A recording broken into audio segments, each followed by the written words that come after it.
tahu dia siapa jamaah. Makanya sahabat dulu dipersaudarakan Nabi. Bapak Ibu yang dimuliakan Allah Subhanahu wa taala, setelah berjumpa dalam masjid, tahulah kita banyak yang di masjid ini tak sama, rambut sama hitam, nasib macam-macam.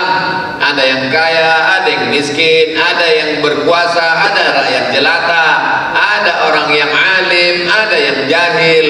Tapi yang paling mulia adalah orang yang paling takut kepada Allah Subhanahu wa taala. Yang berkuasa jangan bangga, karena kekuasaan akan hilang. Yang kaya jangan sombong, karena harta akan sirna.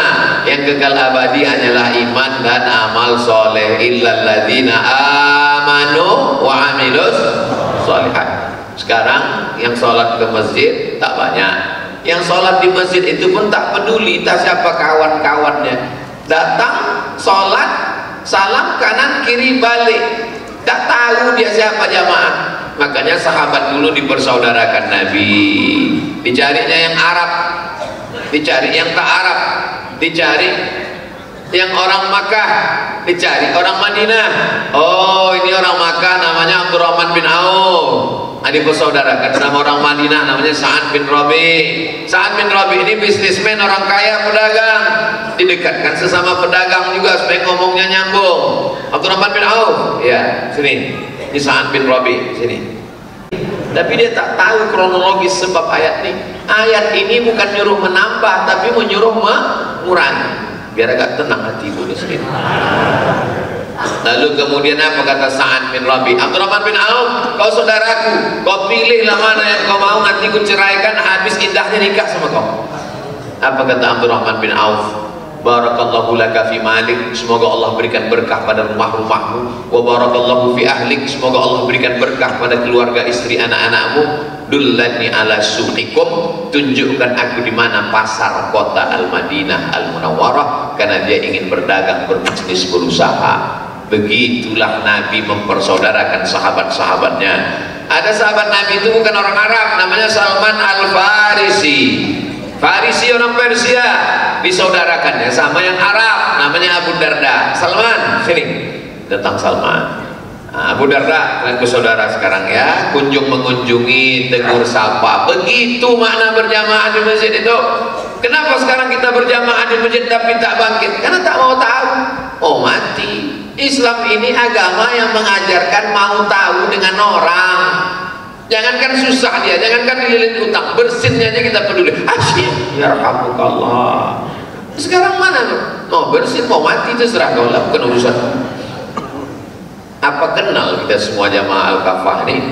Apa ada data dalam grup WhatsApp-nya? Apa pernah kita buat grup WhatsApp jamaah Al-Kafah? Pernah kita saling bertegur sapa? Pernah kita say hello? Pernah kita mau tahu kawan sedang sakit?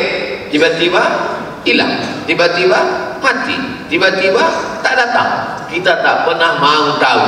Jadi kita perbaiki. Islam ini mengajarkan la yu'minu ahadukum, kamu belum dianggap beriman hatta yuhibba li akhi, sampai kau sayang pada saudaramu ma yuhibbu li nafsi, sama macam sayang pada diri sendiri. Akhirnya kita heran, kenapa jamaah saudara kawan-kawan kita itu kalau sudah hari libur penuh sampai ke jalan ternyata di absen. Ada setorannya 10% dari gaji, store ke masjid, store ke tempat ibadah. Kalau tidak nanti jenazahnya tidak diurus. Tempat kita terserahlah, mau sembahyang tak sembahyang, mau bayar tak bayar, yang fardu kifayah. Coba kalau dibuat di pintu masjid, yang tak ke masjid jenazah silakan jalan sendiri. Saudaraku yang dimuliakan Allah Subhanahu wa taala, Islam ini agama yang kasih sayang, Islam ini agama yang lembut. Walaupun kau tak pernah ke masjid, tak pernah sedekah, tak pernah peduli, tak pernah datang, tapi kalau kau mati, jenazahmu tetap diurus. Yang pertama dimandikan, yang kedua dikafankan, yang ketiga disolatkan, yang keempat dikuburkan. Inilah yang membuat orang tak ke masjid. Oh, jadi kalau begitu salah ajaran Islam. Ajaran Islam tak salah, tapi orang zaman sekarang ini menyalah. Maka kita nasihatkan sama dia bahwa engkau datang ke masjid, masjid tidak ada urusan, masjid tidak pernah perlu pada jamaah. Kitalah yang perlu kepada masjid, karena setiap tempat yang kita pijak, setiap tempat yang kita sujud bekas kening, ini akan bersaksi nanti di hadapan Allah Subhanahu wa taala. Pada akhirnya kan kita yang perlu masjid. Jamaah yang tombong, yang aku tak pernah mau tahu dengan masjid, pada akhirnya kerandanya dibawa juga ke halaman masjid, dan Pak Imam yang baik hati tadi berkata, tolong masukkan jenazah. Selama ini tak mau masuk ke dalam. Pada akhirnya apa kata imam? Tolong bawakan dia ke dalam.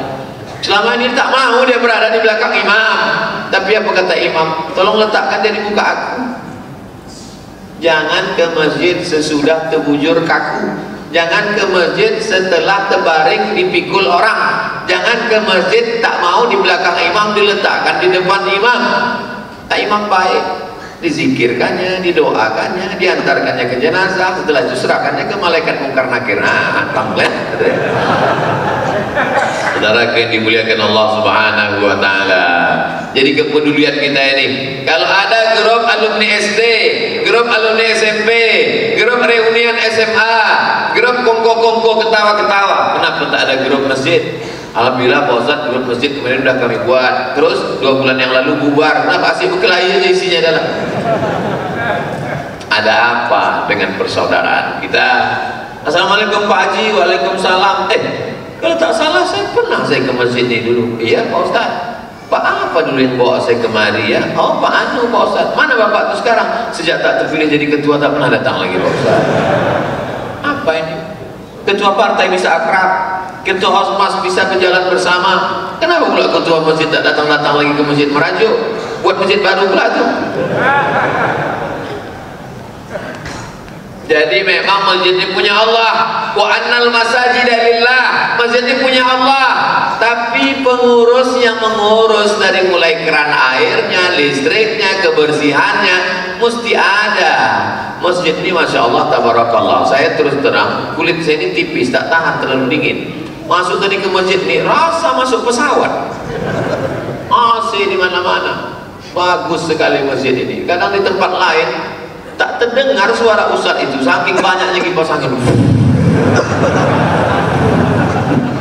Tapi di sini tak terlalu ada, tak ada malah kipasnya, AC-nya mantap luar biasa. Kalau bisa beginilah semua masjid di Indonesia, apa tak tenang kita ceramah? Tenang kita ceramah. Tapi apa mau dikata, masjid ini tak sama nasibnya, macam-macam. Bangga pengurus masjid dari Jumat. Dengan ini kita umumkan bahwa kas masjid kita hari ini 500 juta, 500 miliar, sambil mendongakkan telinga, hidung ke atas. Sementara masjid di sebelah mengumumkan pula masjid kita Bapak Ibu hari ini terutang 300 juta. Kurus-kurus lah pengurus itu semua. Masjid yang banyak kas tadi, tangannya kalau berdoa di atas paha. Masjid yang banyak utang tadi, ketua sama sekretaris bendahara, ya Allah. Apa ini? Padahal ini semua milik umat. Tidak ada masjid di kapling-kapling. Mestinya masjid punya masjid binaan. Masjid besar, masjid mewah, masjid megah punya masjid binaan yang berada di bawah atap payung masjid. Karena umat ini satu. Hadhihi ummatukum ummatan wahidah. Tuhannya satu. Qul wallahu ahad. Nabinya satu, asyhadu anna Muhammadan Rasulullah. Kiblatnya satu, fawalli wajhaka syatral masjidil haram. Kenapa hati kita terbagi-bagi? Kenapa kita tidak bersatu? Memahami pemahaman yang benar tentang pengurus masjid. Tapi jangan gara-gara saya bilang masjid ini punya Allah, lalu masyarakat seenaknya saja tidur pula di masjid. Pas ditanya, kenapa kau tidur di masjid? Kenapa kau? Masjid punya Allah. Masjid ini punya Allah, tapi mesti ada aturan-aturannya. Masjid Nabawi pun ditutup malam, Masjidil Haram betul terbuka 24 jam. Masjid Nabawi tetap ditutup. Ada aturan, ada ikatan, ada pasal dibuat ADART untuk apa? Menjaga ketertiban kita bersama.